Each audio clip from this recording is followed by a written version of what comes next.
Supreme কোর্টে DA মামলায় বড় ধাক্কা রাজ্য সরকারের। লক্ষ লক্ষ সরকারি কর্মী ও অবসরপ্রাপ্ত সরকারি কর্মীদের নৈতিক জয়। ডিএ আইনি অধিকার স্বীকৃতি দিয়ে জানিয়ে দিল সুপ্রিম কোর্ট, বকেয়া ডিএর 100%ই দিতে হবে। নির্দেশ সর্বোচ্চ আদালতের, এখনই বকেয়া ডিএর 25% ডিএ দিতে হবে নির্দেশ দিল সুপ্রিম কোর্ট। বাকি 75% বকেয়া ডিএ দিতে হবে ধাপে ধাপে। কথা বলবো নিউজরুম থেকে রয়েছেন আমাদের প্রতিনিধি অতনু হালদার। অতনু, অর্থাৎ আইনি অধিকার একেবারে স্পষ্ট করে দিয়েছে সর্বোচ্চ আদালত এবং 25% এখনই দিয়ে দিতে হবে, বাকি 75% সেটা কিভাবে দিতে হবে, তার জন্য যে কমিটি গঠন করা হয়েছে সেই কমিটি কিভাবে কাজ করবে, রায় কি উল্লেখ রয়েছে? দেখো, রায়ের কপি ইতিমধ্যেই চলে এসছে। তার কারণ তুমি জানো যে সুপ্রিম কোর্ট এই ডিএ মামলার রায়দান আজকেই করেছে এবং রায়দান করার পর তারা কপিও আপলোড করে দিয়েছে। তো এখন গোটা বিষয়টা পরিষ্কারভাবে জানাও গেছে যে আজকের রায় ঠিক কী হলো। আমি তোমাকে প্রথমে সংক্ষিপ্ত আকারে রায়টা বলি কি হয়েছে। সেটা হচ্ছে যে 2008 থেকে 2019 সাল এই সময় রাজ্য সরকারি কর্মীদের যে বকেয়া ডিএ ছিল সেই বকেয়া ডিএ 100%ই তাদেরকে দিয়ে দিতে হবে। এর ফলে প্রায় অবসরপ্রাপ্ত 7 থেকে 8 লক্ষ রাজ্য সরকারি কর্মী এবং এখন চাকুরিরত প্রায় 3.5 লক্ষ থেকে 4 লক্ষ রাজ্য সরকারি কর্মী, সব মিলিয়ে প্রায় 12 লক্ষ রাজ্য সরকারি কর্মী উপকৃত হবেন। এর জন্যে মোটামুটি রাজ্য সরকারের খরচ হবে 42 থেকে 43 হাজার কোটি টাকা। এখন এই ডিএটা কিভাবে দেয়া হবে, সুপ্রিম কোর্ট সেইটা তার রায়ে পরিষ্কার করে একদম সময় বেঁধে ঠিক করে দিয়েছে। কীরকম? সেটা হচ্ছে যে 25% ইমিডিয়েট দিয়ে দিতে হবে, এক্ষুনি 25% দিয়ে দিতে হবে। অর্থাৎ এই যে বকেয়া ডিএ, এই বকেয়া ডিএর 100%ই দিতে হবে 2008 থেকে 19 এই সময়কালের মধ্যেকার।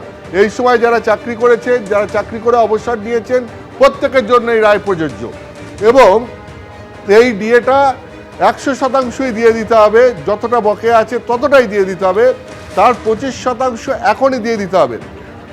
তোমার নিশ্চয়ই মনে আছে 2025 সালের মে মাসের 16 তারিখে সুপ্রিম কোর্ট এই ব্যাপারে একটা অন্তর্বর্তী রায় দেয় এবং সেখানে বলে যে মামলার শুনানি যেমন চলবে, তারপর রায়দান হবে, কিন্তু তার আগে 25% বকেয়া ডিএর 25% এখনই রাজ্য সরকারি কর্মীদেরকে দিয়ে দিতে হবে। কিন্তু রাজ্য সরকার সেটা মানেনি। রাজ্য সরকার তার বিরুদ্ধে ওই সুপ্রিম কোর্টের ওই বেঞ্চই আবেদন জানায় যে না, একবারই চূড়ান্ত রায় ঘোষণা হওয়ার পরই রাজ্য সরকার পদক্ষেপ নেবে। তো তারপরে শুনানি চলতে থাকে।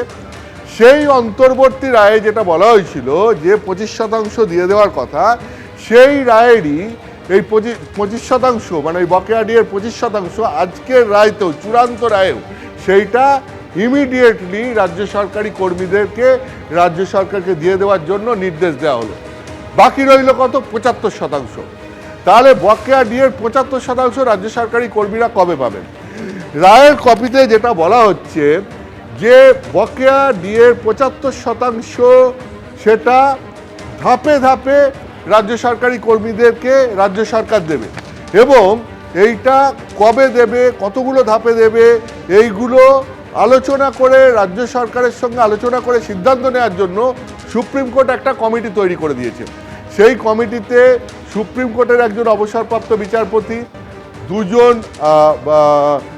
অন্য রাজ্যের হাইকোর্টের অবসরপ্রাপ্ত বিচারপতি এবং একই সঙ্গে ক্যাগ ইন্ডিয়ার একদম শীর্ষকর্তা বা তার নিচে যিনি সিনিয়র মোস্ট অফিসার আছেন তাকেও তিনি নিয়োগ করতে পারেন, তার একজন প্রতিনিধি। এই 4 জনের একটা কমিটি, সেই 4 জনের কমিটি রাজ্য সরকারের সঙ্গে আলোচনা করে ঠিক করবে যে বকেয়া 75% দিয়ে সেইটা কতগুলো ধাপে কিভাবে রাজ্য সরকারের কর্মীদের হাতে দেয়া হবে এবং সেটা ঠিক করতে হবে কবে? মার্চের 6 তারিখের মধ্যে। আর কি বলা হয়েছে? ওই বাকি 75% ডিএরও প্রথম কিস্তিটা দিয়ে দিতে হবে 31 মার্চের মধ্যে এবং এর কমপ্লায়েন্স রিপোর্ট জমা দিতে হবে 15 এপ্রিল সুপ্রিম কোর্টে। একদম ডেট ধরে সব কিছু নির্দিষ্ট করে দিয়েছে সুপ্রিম কোর্ট। এবং শুধু তাই নয়, পরবর্তী ধাপেও এই 75% সঠিকভাবে রাজ্য সরকারি কর্মী বা অবসরপ্রাপ্ত কর্মীদের হাতে পৌঁছাচ্ছে কিনা সেটা দেখার দায়িত্বও থাকবে সুপ্রিম কোর্টের গড়ে দেওয়া এই কমিটির হাতে। তারা সেটা নিয়মিত দেখভাল করবে যাতে এই বকেয়া ডিএর পুরোটা রাজ্য সরকারের কর্মী বা অবসরপ্রাপ্ত কর্মীরা পান। এইটা হচ্ছে মূল রায়।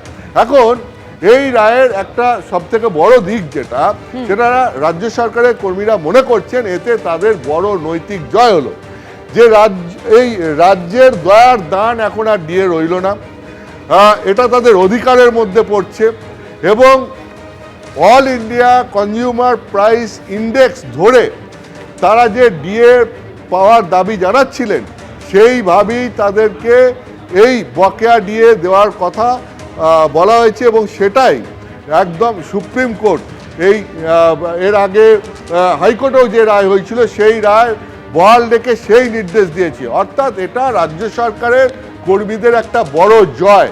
এই জয়টা এক তো তারা বকেয়া ডিএ পাবেন, দুই হচ্ছে ডিএ তাদের অধিকার বলে একদম দেশের সর্বোচ্চ আদালত থেকে এই স্বীকৃতি তারা প্রায় 10 বছরের লড়াইয়ে আদায় করে নিয়ে এলেন। ফলে এটা একদিকে যেরকম রাজ্য সরকারের পক্ষে একটা বড় ধাক্কা, ঠিক অন্যদিকে এটা আবার রাজ্য সরকারি কর্মীদের দীর্ঘ লড়াইয়ের একটা বড় জয়, এটা বলাই যায়। অতনু, তুমি আমাদের সঙ্গে থাকো। অর্থাৎ বকেয়া ডিএর 100% দিয়ে দিতেই হবে রাজ্য সরকারকে, সর্বোচ্চ আদালতের নির্দেশ। আর এই নিয়ে মুখ্যমন্ত্রী মমতা বন্দ্যোপাধ্যায় কি বলছেন? সুপ্রিম কোর্টের ডিএ মামলার রায় পর্যালোচনা করা হবে, দেখুন। আমাদের স্টাডি করতে দিন, কারণ যে কমিটি এটা রায়টা দিয়েছে তাতে 3 জন সুপ্রিম কোর্টের জাজ ছিলেন আর 1 জন ছিলেন ক্যাগের, কিন্তু আমাদের ওয়েস্ট বেঙ্গল গভর্নমেন্টের কোনো রিপ্রেজেন্টেশন ছিল না। সেই জন্য আমরা এটা স্টাডি করে লয়ারদের সাথে কথা বলে আমরা অলরেডি একটা নেক্সট কোর্স অফ অ্যাকশানের জন্য একটা কমিটি তৈরি করেছি চিফ সেক্রেটারির নেতৃত্বে। তারা এটাকে স্টাডি করবে, রিভিউ করবে এবং ওরা তো মে মাস বলেছে। তার আগে আমাদের তো 5 জনের কমিটি করে দেওয়া হয়েছে এবং তারা কথা বলে তারা যেভাবে বলবে আমরা সেভাবে চলব। শুনুন, অনেক রাজ্য আছে, কোনো রাজ্য পেনশন পায় না, একমাত্র বাংলা পায়। সরকারি কর্মচারীরা ক্যাশলেস বেনিফিট কোথাও নেই, একমাত্র পশ্চিমবাংলায় আছে। পশ্চিমবাংলা যে সুযোগ পায় কেউ পায় না। আমি যদি পেনশনটা না দিই আমার কত টাকা বেঁচে যায় বলুন তো? এবিপি আনন্দ, এগিয়ে থাকে, এগিয়ে রাখে।